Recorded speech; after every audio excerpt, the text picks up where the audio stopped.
പുതിയൊരു സത്യാഗ്രഹവുമായി CPM രംഗത്ത് വരുന്നു. ഇത്രയും കാലം പ്രധാനമന്ത്രി നരേന്ദ്രമോദി എന്ത് ചെയ്താലും അതിനെയൊക്കെ വിമർശിച്ചുകൊണ്ടിരുന്ന ആൾക്കാരാണ് കേരളത്തിലെ CPM. ഇപ്പോൾ ഗാസയ്ക്കായി പുറത്തു വരികയാണ് CPM.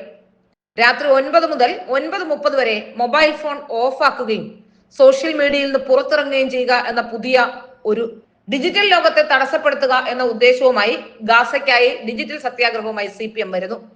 പലസ്തീൻ ജനതയോടുള്ള ഐക്യദാർഢ്യം പ്രഖ്യാപിച്ചുകൊണ്ട് ലോകവ്യാപകമായി സംഘടിപ്പിക്കുന്ന സൈലൻസ് ഫോർ ഗാസയിൽ പങ്കാളിയാകുമെന്ന് CPM.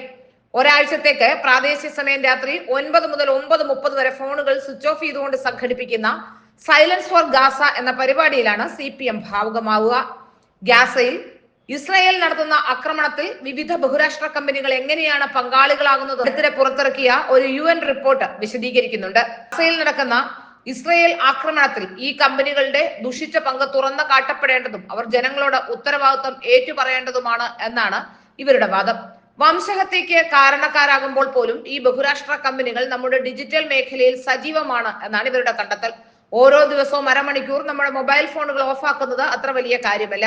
എങ്കിലും ഡിജിറ്റൽ ലോകത്തെ തടസ്സപ്പെടുത്തുന്ന ശക്തമായ ഒരു ഇടപെടലും അതിലൂടെ ഇസ്രായേലിന്റെ വംശഹത്യക്കും വിവേചനത്തിനും ധനസഹായം നൽകുന്ന മുതലാളിത്തത്തിനെതിരായ ഒരു സമരവുമായിരിക്കും ഈ പ്രതിഷേധവും എന്നൊക്കെയാണ് ഇവർ പറയുന്നത്. മൊബൈൽ ഫോണുകൾ ഓഫാക്കുക, സോഷ്യൽ മീഡിയയിൽ ലൈക്ക് ചെയ്യുന്നതിൽ നിന്നും അഭിപ്രായം പറയുന്നതിൽ നിന്നും വിട്ടുനിൽക്കുക എന്ന സന്ദേശം പ്രചരിപ്പിച്ചുകൊണ്ട് ഈ ഡിജിറ്റൽ പ്രതിരോധത്തിൽ സജീവമായി രാജ്യത്തുടനീളമുള്ള ജനങ്ങൾ പങ്കെടുക്കണമെന്നാണ് CPM പൊളിറ്റ് ബ്യൂറോ അഭ്യർത്ഥിക്കുന്നത്. ഏതായാലും MA ബേബിയാണ് ഇത്തരത്തിലുള്ള ഒരു തീരുമാനത്തിന് പിന്നിൽ എന്നാണ് മനസ്സിലാക്കാൻ സാധിക്കുന്നത്. ഏതായാലും ഗാസയ്ക്ക് വേണ്ടി CPM പുറത്തിറങ്ങിയാൽ എന്താണ് സംഭവിക്കുക എന്ന് നമുക്ക് അറിയാൻ കഴിയുന്ന കാര്യവുമാണ്.